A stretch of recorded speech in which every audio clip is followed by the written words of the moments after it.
அன்பு நேயர்களுக்கு கனிவான வணக்கம். சிபிஐ வழக்கு ஜனநாயகன் ரிலீஸ் ஆக வேண்டும் என்றால் என்டிஏ கூட்டணிக்கு வர வேண்டும். விஜயை மிரட்டும் பாஜக. விஜயின் ஜனநாயகன் படம் ஜனவரி 9ஆம் தேதி ரிலீஸ் ஆக இருந்தது. ஆனால் சென்சார் போர்டினுடைய அனுமதி மறுப்பினால் அவர்கள் நீதிமன்றத்தை நாடினார்கள். நீதிமன்றத்தில் ஒரு நபர் நீதிபதி ஜனவரி மாதம் இந்த படம் ரிலீஸ் ஆகலாம், மேலும் இந்த படத்தை ரிலீஸ் செய்யக்கூடாது என தணிக்கை குழுவில் இருந்த ஒருவர் ஆட்சேபம் தெரிவிப்பதனால் இந்த படத்தை ரிலீஸ் செய்யாமல் இருக்க முடியாது, இது எதிர்காலத்தில் தவறான முன்னுதாரணமாக மாறிவிடும், அபாயகரமானது என கூறியிருந்தார். இதற்கு எதிர்ப்பு தெரிவித்த மத்திய அரசினுடைய வழக்கறிஞர் அன்றே உயர்நீதிமன்றத்தின் நீதிபதியிடம் காணொலியின் வாயிலாக ஆஜராகி தனி நீதிபதி பிறப்பித்த உத்தரவுக்கு எதிராக மேல்முறையீடு செய்கிறோம் என வாதிட்டார். மேலும் உயர்நீதிமன்ற நீதிபதியும் ஏற்றுக்கொண்டார்.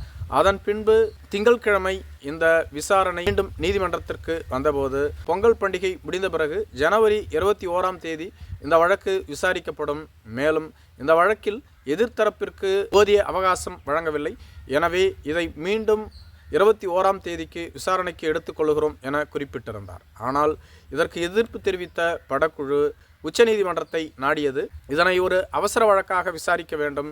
நாங்கள் ஏற்கனவே ஜனவரி மாதம் பொங்கலுக்கு இந்த படம் ரிலீஸ் என அறிவித்துவிட்டோம். எனவே உடனடியாக ரிலீஸ் செய்தியை அறிவிக்க நீங்கள் எங்களுக்கு ஒத்துழைப்பு வழங்க வேண்டும். இந்த வழக்கை உடனடியாக விசாரித்து தீர்ப்பு வழங்க வேண்டும் என கேட்டுக்கொண்டார்கள். உச்சநீதிமன்றத்தில் நேற்று விசாரணைக்கு வந்தபோது இந்த வழக்கை நாங்கள் எதற்காக அவசர வழக்காக எடுத்துக்கொள்ள வேண்டும், அப்படி அவசர வழக்காக எடுத்துக்கொள்ள வேண்டிய அவசியம் என்ன வந்தது, மேலும் சென்னை உயர்நீதிமன்றத்தில் இந்த வழக்கு நிலுவையில் உள்ளது, அவர்கள் 21ஆம் தேதி வழக்கு விசாரணையை எடுத்துக்கொள்கிறோம் என்று கூறுகிறார்கள், அப்படி இருக்கும் பொழுது இங்கு எதற்காக வந்தீர்கள், மேலும் எதிர்த்தரப்பிற்கு போதிய கால அவகாசம் வழங்காமல் தனி நீதிபதி அவர்கள் பிறப்பித்த உத்தரவு செல்லாது என்பது மீண்டும் தொடரும், மேலும் இந்த வழக்கை உச்சநீதிமன்றம் எடுத்துக்கொள்ளாது தள்ளுபடி செய்கிறோம் என அனுப்பிவிட்டார்கள். இதனால் ஜனநாயகன் படத்திற்கு மேலும் சிக்கல் எழுந்துள்ளது. வரும் 21ஆம் தேதி இது விசாரணைக்கு வந்து அதன் பின்புதான் தீர்ப்பு வழங்கப்படும் என்பது மிகப்பெரிய அதிர்ச்சியையும் ஏற்படுத்தியுள்ளது விஜய் ரசிகர்களுக்கு. இதேபோன்று கரூர் பெருந்துயர சம்பவத்திலும் விஜய்க்கு சம்மன் அனுப்பப்பட்டு ஏற்கனவே டெல்லி சிபிஐ அலுவலகத்தில் ஆஜராகி 7 மணி நேரம் அவரது பதிலை அளித்ததாக சொல்லப்பட்டு வருகிறது. மீண்டும் ஜனவரி மாதம் 19ஆம் தேதி அடுத்த சம்மன் விஜய்க்கு அனுப்பப்பட்டுள்ளது. மீண்டும் அவர் ஆஜராக உள்ளார். இப்படி தொடர்ந்து விஜயை சுற்றி பல்வேறு விதமான முட்டுக்கட்டைகள் போடப்பட்டு வருகிறது. விஜய்க்கு நெருக்கடிகளும் கொடுக்கப்பட்டு வருகிறது.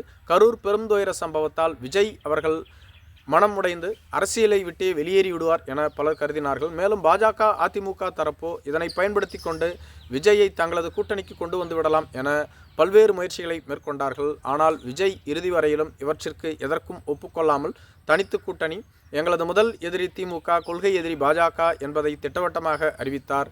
இதனால் தொடர்ந்து பாஜக கூட்டணிக்கு விஜய் செல்ல மறுப்பு தெரிவித்ததால் விஜயை சிக்க வைக்க இதனை ஒரு வாய்ப்பாக பாஜக பயன்படுத்துகிறது. மேலும் அதிமுக கூட்டணி பலவீனமாக உள்ளது. திமுகவை வீழ்த்த வேண்டும் என்றால் விஜய் போன்ற வாக்கு வங்கி உள்ள செல்வாக்கு உள்ள ஒரு பெரிய கட்சி தேவை என்பதனால்தான் விஜயை இதை வைத்து பணிய வைத்து விடலாம் என அவர்கள் திட்டமிட்டிருக்கிறார்கள்.